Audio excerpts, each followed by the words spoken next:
सुनिए, गवर्नमेंट द्वारा यहाँ पे जनता फ्लैट बनने वाले थे, उसका टेंडर आप लोगों को मिला है क्या? हाँ, क्यों? नहीं, वो टेंडर तो कब का पास हो गया है, पर मुझे एक भी फ्लैट बनता हुआ दिखाई नहीं दे रहा है। अबे ओ, मेरी मर्जी मेरी लाइफ, मेरा काम है ना ये, तुझे इस बात से क्या मतलब? मैडम को क्लबिंग करने से फुर्सत मिले तो ही काम करेंगे नहीं। अबे ओ, भूल मत, तेरे को सैलरी ना मैं देती हूँ, इसलिए चुपचाप से अपना मुंह बंद करके ना यहाँ खड़ा रहे। ओके, मुझे अब सब समझ में आ रहा है कि टेंडर के पैसों से अय्यासी चल रही है। और वैसे भी दिख ही रहा है कि ऑफिस के टाइम पे ये वेस्टर्न ड्रेस पहन के तुम घूम रही हो। ऑफिस के टाइम पे ऑफिस की ड्रेस पहननी चाहिए, पता नहीं है क्या आपको? फॉर्मल्स नाम की भी कोई चीज होती है, आइडिया है ना उसका? और वैसे भी ये क्या पहन रखा है तुमने? छोटी सी मिनी स्कर्ट। यहाँ पे जो लोग काम करते हैं उन पे क्या इंप्रेशन पड़ेगा? अबे ओ, मेरी मर्जी, मैं जो मर्जी पहनूं। और वैसे भी ऐसे कपड़े ना अमीर लोग पहनते हैं, तूने क्या पहना हुआ है? ये 200 रुपए की साड़ी, अपनी ना बकवास बंद कर। पहली बात तो ये, तुम मुझसे किस लहजे में ये बात कर रहे हो? और दूसरी बात तो ये कि मैं 100 रुपए की साड़ी पहनूं या 200 रुपए की, इससे आपको कोई मतलब नहीं होना चाहिए, क्योंकि मैं तुम्हारी तरह ऑफिस टाइम में ये मिनी स्कर्ट तो पहन के नहीं घूम रही। कम से कम अपनी संस्कृति और कल्चर को फॉलो तो कर रही हो ना। अरे तुझे दिक्कत क्या है मुझसे?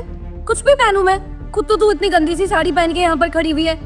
तू ना मेरा दिमाग मत खा, बहुत देर हो गई तुझे ये सब बोलते हुए। चली जा यहाँ से चुपचाप, वरना बहुत बुरा कर दूंगी तेरे साथ। और वैसे भी ये अच्छे कपड़े ना हम अमीर लोग ही पहन सकते हैं, तुझे तो अंदाजा भी नहीं होगा कि ये कपड़े कितने के आए हैं, इसलिए बेहतर होगा तो यहाँ से चली जा।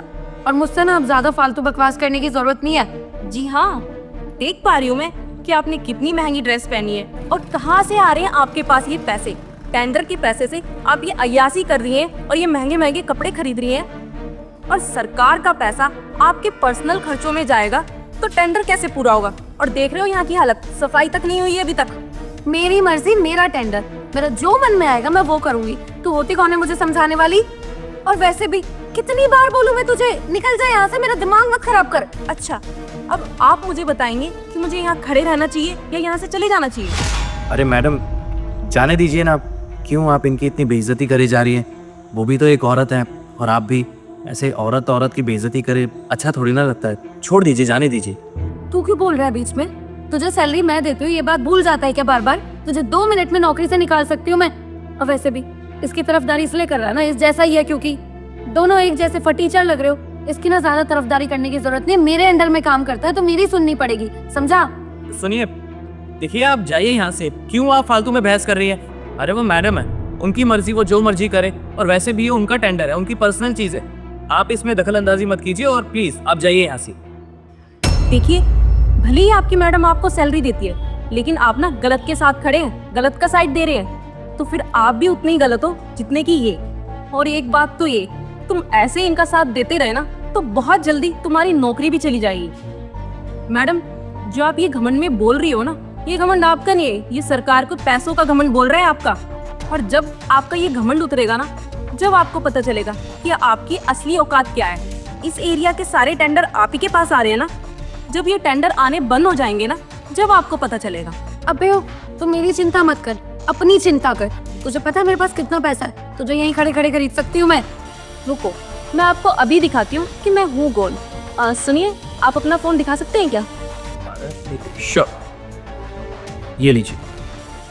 Thank you.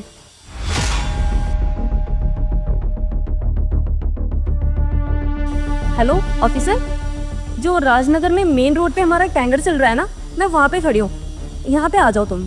वो एक्चुअली क्या है ना, मैं अपनी गाड़ी में ना अपना फ़ोन भूल गई थी। हाँ, मैंने अननोन नंबर से फ़ोन किया है, जल्दी से यहाँ पे आ जाओ।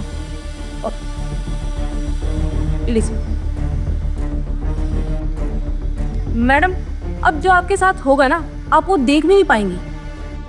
सच में मैम, आप ना बहुत ज्यादा बदतमीज हो।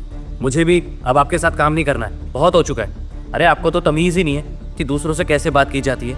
इतनी देर से इनकी बेइज्जती किए जा रहे हो और छोटी छोटी बातों पे मेरी भी बेइज्जती कर देते हो। अरे इतनी ईमानदारी से काम करता हूँ, उसका ये सिला। देखिए, मुझे आपके साथ काम नहीं करना। ये पकड़िए अपनी फाइल, जा रहा हूँ मैं, छोड़ रहा हूँ ये नौकरी। अबे सुन मेरी बात, ये डर के भाग गया, लेकिन मैं तुझसे नहीं डरने वाली हूँ। यहीं खड़ी हूँ मैं भी देखती हूँ कौन आएगा। और वैसे भी तुझे पता नहीं है तूने किससे पंगा लिया है, बोला जिसे बुलाना है। हाँ जी मैम, वो कार अभी तक ठीक नहीं हुई है। मैं कह रहा हूँ आपके लिए कैब करवा देता हूँ, आप जल्दी ऑफिस पहुँच जाओगे। अरे रुद्र, तू यहाँ क्या कर रहा है और इस गवार को मैम के बोल रहा है? अरे ये आप कैसी बात कर रहे हो? आपको पता भी है ये कौन है? यहाँ की एसडीएम ऑफिसर है। यहाँ जितने भी टेंडर है ना, यही पास करवाती हैं। आपके पास जो टेंडर है ना, वो भी इन्होंने ही पास करवाया है। और आप इतनी बदतमीजी से बात कर रही हैं इनसे। आपको पता नहीं है कैसी बात करी जाती है? अगर आपके अंदर थोड़ी सी भी इंसानियत है ना, तो इनसे माफी मांगिए। मैम आप एसडीएम है, आपने मुझे पहले क्यों नहीं बताया? और मैम मेरी ना किसी भी बात को दिल पे मत लगाना, मैं तो आपसे मजाक कर रही थी, वो सारी बातें मजाक में थी। और रही बात इस टेंडर की, मैं इस टेंडर को जल्द से जल्द ठीक करा दूंगी। आप किसी भी चीज़ की टेंशन मत लेना, मैं सारी चीज़ें अच्छे से करा दूंगी। बस मैम मेरे मजाक की वजह से मेरी नौकरी पे बात नहीं आनी चाहिए। क्या बोला तुमने? मैंने तुम्हें बोलने का मौका नहीं दिया या तुमने मुझे बोलने नहीं दिया? जब से मैं यहाँ आई हूँ, जब से तुम मेरी बेइज्जती पे बेइज्जती किए जा रही हो, अब तुम्हें पता चलेगा तुमने कितनी बड़ी गलती की है। अगर मैं तुम्हें पहले ही बता देती तो तुम तो अपनी सच्चाई मुझे पता ही नहीं लगने देती। अब जब तुम्हें पता ही चल गया है कि मैं एसडीएम ऑफिसर हूँ, तो तुम्हें अब डर लग रहा होगा अपनी नौकरी खोने का। अब तुम अपनी नौकरी के लिए डरोगी, मुझसे माफ़ी मांगोगी, पर नहीं, मैं तुम्हें माफ़ नहीं करने वाली। पर जो भी टेंडर तुम्हारे पास है ना, वो सारे के सारे कैंसिल करती हूँ मैं।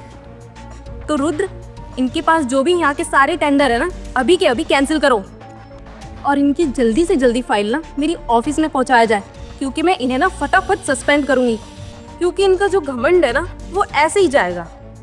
तो मैडम, अब आपको जो पहनना है ना, वो पहनिए, पार्टी करनी है पार्टी करिए, क्योंकि आप ना इस पोस्ट के लायक नहीं है। जो इस पोस्ट के लायक है ना, मैं उसे ही पोस्ट दूंगी। मैम प्लीज़ ऐसा मत करिए, देखिए काम भी स्टार्ट हो गया है। अब प्लीज़ मेरे साथ ऐसा मत करिए।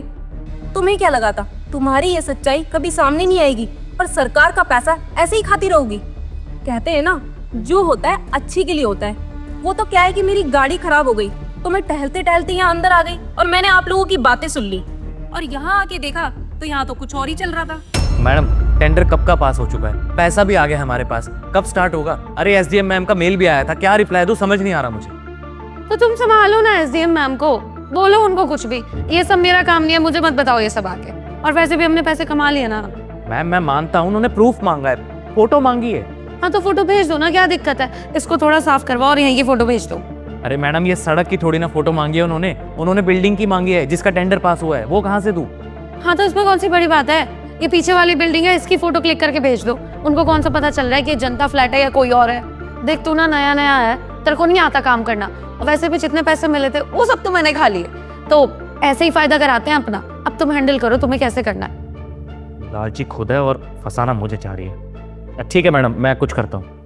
आपको पता है, आप जैसे ऑफिसर की वजह से ना हमारे देश में करप्शन फैल रहा है, और आप जैसे ऑफिसर ना हो ना, तो हमारे देश में ना ये करप्शन नाम की चीज ही खत्म हो जाए। इन्हें तो मैं कल ही सस्पेंड करवाती हूँ, और जल्द से जल्द ना इनकी फाइल मेरी ऑफिस में पहुँच जाए। जी मैम, हो जाएगा। चलो। Okay ma'am.